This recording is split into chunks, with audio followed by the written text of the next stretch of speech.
छत्तीसगढ़ के मुख्यमंत्री भूपेश बघेल को स्थानीय प्रशासन ने मंगलवार को लखनऊ हवाई अड्डे पर रोक दिया। यह संभवतः पहला मौका है जब किसी मुख्यमंत्री को हवाई अड्डे से बाहर निकलने की इजाजत नहीं दी गई है। कांग्रेस के वरिष्ठ नेता प्रमोद तिवारी और पीएल पुनिया जो उन्हें लेने के लिए हवाई अड्डे पर गए थे, उनको प्रवेश से वंचित कर दिया गया था। बघेल जो उत्तर प्रदेश के लिए कांग्रेस पर्यवेक्षक भी हैं, कांग्रेस महासचिव प्रियंका गांधी वाड्रा से मिलने के लिए सीतापुर जाने वाले थे। उन्होंने कहा, मैं यहाँ अपने नेता से मिलने आया हूँ, लेकिन ये लोग मुझे एयरपोर्ट से बाहर नहीं आने दे रहे। मैं यहाँ बैठा हूँ और अपने नेता से मिले बिना वापस नहीं जाऊँगा। मैं लखीमपुर नहीं बल्कि सीतापुर जा रहा हूँ। धरने पर बैठे बघेल ने अपना एक फोटो भी शेयर किया, जिसमें वह फर्श पर बैठे दिखाई दे रहे हैं और उनके आसपास सुरक्षा कर्मी तैनात हैं।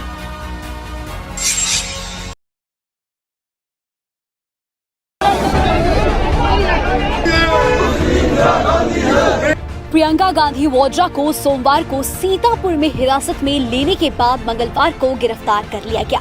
प्रियंका की गिरफ्तारी के बाद से ही कांग्रेस काफी आक्रोशित है। कांग्रेस की इकाई देश के अलग अलग हिस्सों में प्रदर्शन कर रही है। जम्मू कश्मीर, बिहार, दिल्ली, इन सभी राज्यों में कांग्रेस कार्यकर्ता सड़कों पर उतर आए हैं। वहीं नवजोत सिंह सिद्धू ने उत्तर प्रदेश सरकार को चेतावनी दी है। उन्होंने कहा है कि कल तक कांग्रेस नेता प्रियंका गांधी को अगर रिहा नहीं किया गया तो पंजाब कांग्रेस लखीमपुर खीरी की ओर मार्च करेगी। नवजोत सिंह सिद्धू ने उत्तर प्रदेश सरकार को निशानी पर लेते हुए ट्वीट किया, अगर कल तक किसानों की नृशंस हत्या करने वाले केंद्रीय मंत्री के बेटे की गिरफ्तारी नहीं की गई और गैर कानूनी तरीके से गिरफ्तार की गई हमारी लीडर प्रियंका गांधी जो कि किसानों के लिए लड़ रही हैं, उन्हें रिहा नहीं किया गया तो पंजाब कांग्रेस लखीमपुर खीरी की ओर मार्च करेगी। सिद्धू ने प्रियंका की गिरफ्तारी के बाद एक अन्य ट्वीट में लिखा, जब भी डाउट हो सच्चाई के रास्ते पर चलें, अपने मूल्यों से कभी समझौता नहीं करें और मॉरल अथॉरिटी का नाम है प्रियंका गांधी। आपको बता दें कि शिवसेना नेता संजय सिंह राउत ने भी राहुल गांधी से मंगलवार को मुलाकात की और इसी के साथ उन्होंने कहा कि लखीमपुर हिंसा ने देश को हिलाकर रख दिया है। प्रियंका गांधी को यूपी सरकार गिरफ्तार कर चुकी है। यूपी में सरकार के दमन के खिलाफ संयुक्त विपक्ष की कार्रवाई की जरूरत है। बता दें कि प्रियंका गांधी को लखीमपुर खीरी में हुए बवाल के बाद रविवार रात हिरासत में लिया गया था। मंगलवार को पुलिस ने स्थिति स्पष्ट करते हुए बताया कि उन्हें शांति भंग समेत कई धाराओं में गिरफ्तार कर लिया गया है।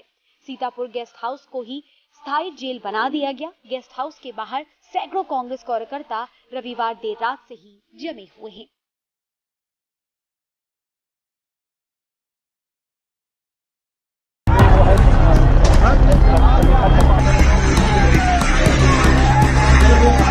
लखीमपुर खीरी में हुई हिंसा के बाद से सिर्फ उत्तर प्रदेश ही नहीं बल्कि पूरे देश में सियासी पारा एकदम हाई है। सुबह से ही एक वीडियो वायरल हो रहा है जिसे विपक्षी पार्टियां लखीमपुर हिंसा के होने का दावा कर रही हैं।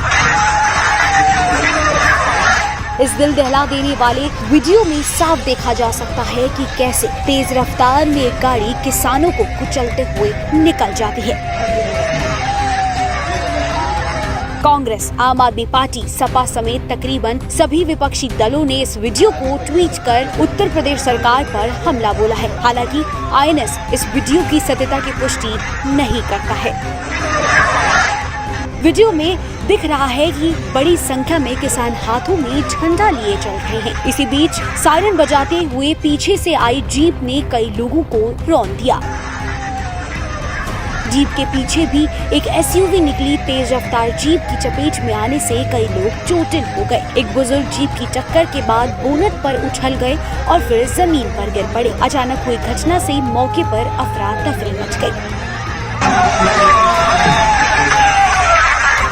हिरासत में ली गई प्रियंका गांधी ने प्रधानमंत्री मोदी को निशाने पर लिया है। प्रियंका गांधी का कहना है कि नरेंद्र मोदी जी, आपकी सरकार ने बगैर किसी ऑर्डर और एफआईआर के मुझे हिरासत में रखा है। अन्नदाता को कुचल देने वाले इस व्यक्ति को अब तक गिरफ्तार क्यों नहीं किया गया? मोदी जी नमस्कार। मैंने सुना है कि आज आजादी का अमृत उत्सव मनाने के लिए आप लखनऊ आ रहे हैं। मैं आपसे पूछना चाहती हूँ कि आपने ये वीडियो देखा है? ये वीडियो आपके सरकार के एक मंत्री के बेटे को किसानों को अपनी गाड़ी के नीचे कुचलते हुए दिखाता है।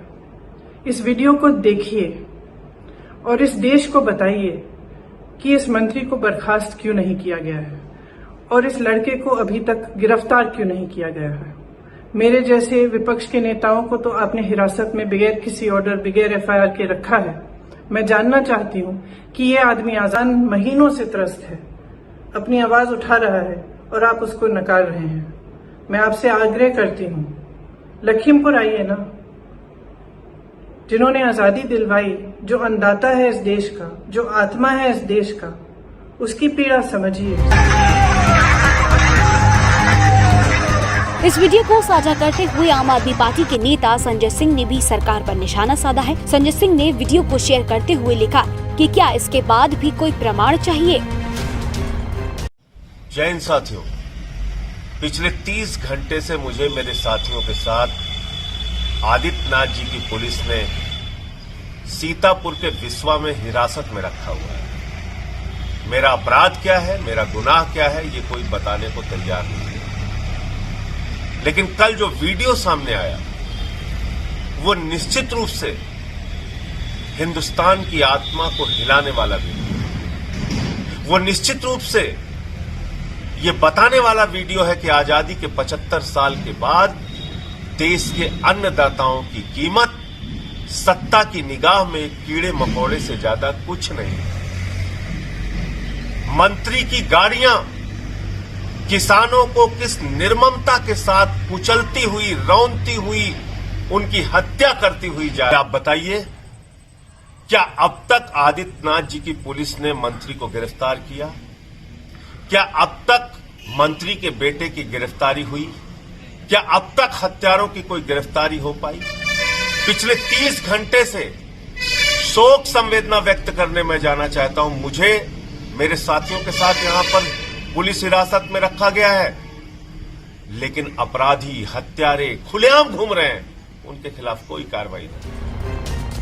इसी बीच सपा प्रमुख और पूर्व सीएम अखिलेश यादव ने पीएम मोदी पर सीधा हमला बोला है। दरअसल पीएम मोदी आज लखनऊ में है। Modi new urban India conclave की शुरुआत करेंगे। मोदी के इसी कार्यक्रम को लेकर अखिलेश ने उन पर तंज कसा है।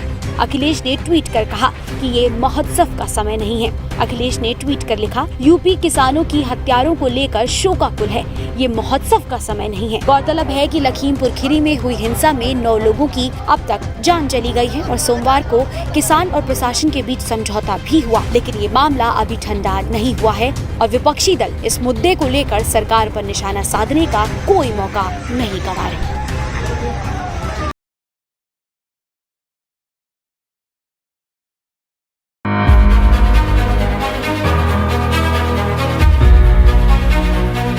प्रधानमंत्री नरेंद्र मोदी मंगलवार को उत्तर प्रदेश की राजधानी लखनऊ पहुंचे। पीएम मोदी ने अमृत महोत्सव के तहत केंद्रीय आवास एवं शहरी कार्य मंत्रालय और प्रदेश नगर विकास विभाग द्वारा न्यू अर्बन इंडिया थीम पर आयोजित 3 दिवसीय कार्यक्रम का उद्घाटन किया। पीएम मोदी आज प्रधानमंत्री आवास योजना का लाभ लेने वाले 75,000 लोगों को वर्चुअली घर की चाबी सौंपी। पीएम ने स्मार्ट सिटी मिशन और अमृत मिशन में 4,737 करोड़ रुपए की लागत की कुल 75 परियोजनाओं का डिजिटली लोकार्पण व शिलान्यास भी किया। इस दौरान प्रधानमंत्री ने संबोधित भी किया। पीएम मोदी ने इस दौरान कहा कि 75,000 परिवार जिनको उनके घरों की चाबी मिली है, वे अब अपने नए घर में सभी त्योहार मनाएंगे। आज यूपी के शहरों के विकास से जुड़े 75 प्रोजेक्ट्स विकास के, उसका भी शिलान्यास और लोकार्पण किया गया है। आज ही यूपी के 75 जिलों में 75,000 लाभार्थियों को उनके अपने पक्के घर की चाबियां भी मिली है। ये सभी साथी इस वर्ष दशहरा, दिवाली, छठ, गुरु पर्व, ईद मिलाद आने वाले अनेकों उत्सव अपने नए घर में ही मनाएंगे। पीएम ने यूपी वालों को होमवर्क भी दिया। इस कार्यक्रम के दौरान पीएम ने कहा, इस बार दिवाली पर अयोध्या में कहते हैं कि 7.5 लाख दिए का कार्यक्रम है। मैं यूपी को कहता हूं कि रोशनी के लिए स्पर्धा में मैदान में आए। देखें कि अयोध्या में ज्यादा दिए जलते हैं या फिर 9 लाख लाभार्थी मिलकर 18 लाख दिए जला सकते हैं। इससे भगवान राम को खुशी होगी। लेकिन मैं जब उत्तर प्रदेश आया हूं तो कुछ होमवर्क भी देने का मन करता है। दे दूं? लेकिन आपको करना पड़ेगा। करेंगे? पक्का? देखिए, मैंने अखबार में पढ़ा है और अभी योगी जी भी शायद मैं पूछ रहा था, इस बार दीपावली में अयोध्या में कहते हैं 7.5 लाख दिए हैं। 7.5 लाख दिए का कार्यक्रम होगा। मैं उत्तर प्रदेश को कहता हूं कि रोशनी के लिए स्पर्धा में मैदान में आए। देखे, अयोध्या ज्यादा दिए जलाता है कि ये जो 9 लाख घर दिए गए हैं वे 9 लाख घर 18 लाख दिए जला करके दिखाएं। हो सकता है क्या? जिन परिवारों को ये 9 लाख परिवार, गरीब परिवारों को घर मिले पिछले 7 साल में, वे 2-2 दिया अपने घर के बाहर जलाएं। अयोध्या में 7.5 लाख दिए जलेंगे। मेरे गरीब परिवारों के घर में 18 लाख दिए जलेंगे। भगवान राम जी को खुशी होगी।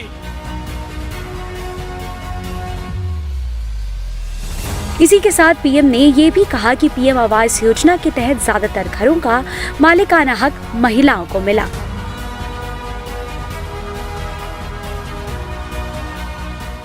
मुझे इस बात की भी खुशी होती है कि देश में पीएम आवास योजना के तहत जो घर दिए जा रहे हैं उनमें 80% से ज्यादा घरों पर मालिकाना हक महिलाओं का है या फिर वो ज्वाइंट ओनर है। इतना ही नहीं, पीएम मोदी ने मजाकिया अंदाज में आज ये भी कहा कि खर्चा ज्यादा होने पर पीएम पर अब आरोप लग सकते हैं कि उन्होंने घर दे दिया, इसलिए गरीब का खर्चा बढ़ गया।